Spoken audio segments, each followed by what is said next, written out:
to the 2010 United States Disc Golf Championship. Oh, I am so excited to be here. If you've never been to the event, all you have to do is come on the grounds and you can feel the tingling, the love. I've gotten so many hugs today. It's been wonderful. Now this is the pre-round, and what I've done for you is I've gotten the two champions together, Ken Climo, Barry Schultz, asked them a couple tough questions. Let's go over and hear what the fellas had to say. Well, I'm here with the 5-time U.S. champ, Mr. Ken Climo, the 3-time U.S. champ, Mr. Barry Schultz, and we're going to ask them a couple of questions. How are you guys this afternoon? Pretty good. Beautiful day out here. Well, the first question is, I guess the one question everybody wants to know, you know, how do you feel about the USDGC going away next year and going to a biannual event, guys? Well, I got to say, I probably, I'm saying for the whole field, we're all disappointed. We know that there's reasons behind it. We know that good reasons behind it. You know, Innova can't continue to do what they're doing, apparently, and feel good about it. So, like I said, I'm disappointed in it.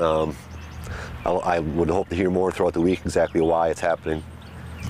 I think Barry said a lot of it. There is they've made a decision and they're going to do it, but most of the field is a little disappointed. I think there's a bit of hype that goes around with this tournament that goes on all year long, and people are playing to get to this tournament. And if you lose that hype for that 1 year, you know, a lot of those people aren't gonna be as jazzed up about the sport of disc golf if they can't strive to get to the U.S. Championship. I think that we're going to lose a little bit of interest and hype in that regard. But I think there's going to be another national championship held every off year, so there'll be a U.S. champion, but it just won't be at these grounds on this pristine property. And I also had a chance to talk to Harold a little bit the other day, and he said he plans on running another event on the property on the off years here, something like a handicap or a rating-based event. Would you participate in something like that? It all depends on exactly what the format is and what's at stake. You know, what the championship is and what it's called and what it represents, and of course, being a traveling pro, you know, if that isn't there, I'm going to need the money to come. You know, but at the same time, you know, something new, you always want to try it out.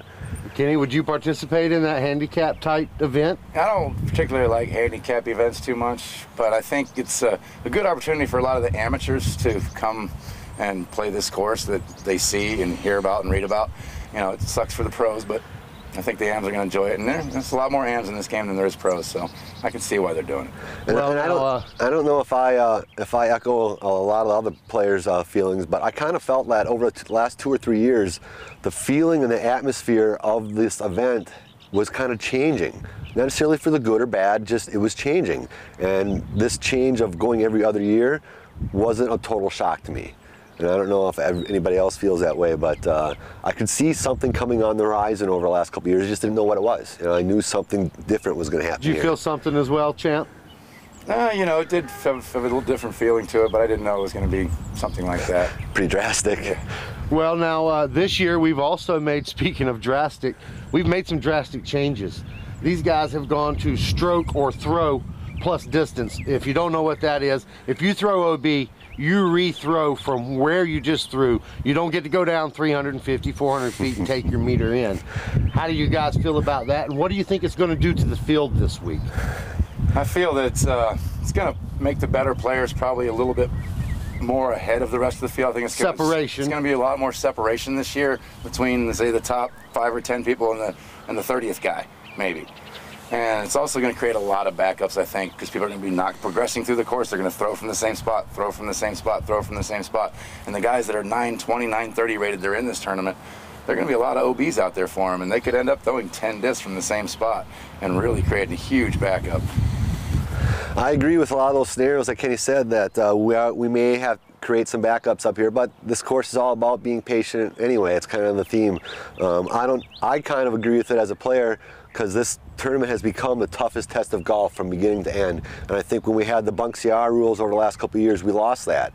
And I don't know, not take away from anything of the champions that won those years, but it wasn't the butt pucker factor that we had every shot, every tee shot, every up shot, every putt. It just didn't quite have that edge to it. And I'm glad to see that edge back. We'll see how that edge creates problems, like Kenny said, and we probably will have a couple problems, but I think just like the U.S. Open in ball golf, we got to have the toughest test, and we're back to that for sure. Well, in years past, you guys, You know, you're a little different. You're these super elite players, and you're setting your goals in the beginning, your numbers. You're wanting in the 50s every round. That's your ideal goal. What's that goal been adjusted to this year? How much has that stroke plus distance taken effect on the scorecards? I don't think if you're throwing as well as you think you can throw and placing it in bounds, it's not going to affect your score too much, because in the years past, you're trying to stay in bounds anyway. So it shouldn't really change the top player's game plan or strategy. You're always trying to stay in bounds with every shot, and if you pull off those shots, you'll be in the 50s. Well, now I have to disagree there, Kenny. I hear a lot of people talking in the parking lots and on the practice courses just saying, man, I'm changing 4, 5, 6, 7 holes of what I'm doing. I'm not being as aggressive here. I'm laying way back here. I'm not taking max driver here. I'm taking putter here instead of rock. And, you know, I've heard a lot of that stuff, which I think is kind of hilarious, because I feel the same way you do. I'm not changing a single thing out there. I'm playing the exact same way, because like you said, we always wanted to be in the ropes to begin with. Right. You know, what should change now? So, right. Well, we'd all like to have their confidence and game plan, I can assure you that. One more question for these two champions. I'll ask Barry Schultz first. What is your proudest moment on these grounds over the last 11, 12 years, Barry? Wow.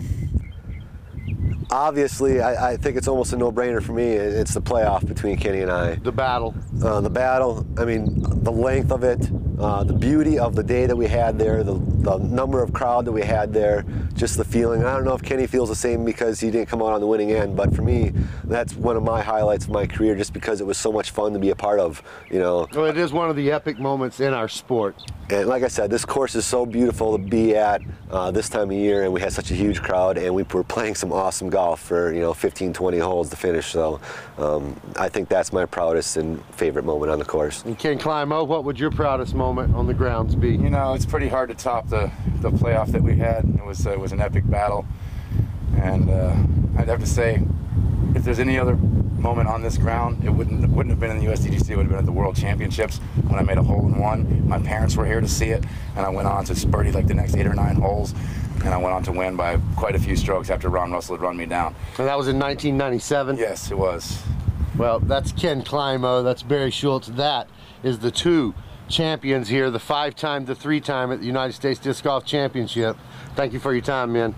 No problem. Just want to give a shout out to John Childs out there, who went through a little personal battle, health issue this week, and we're all pulling for him and hope to see him out here this week. Get well soon, John. We're pulling for you.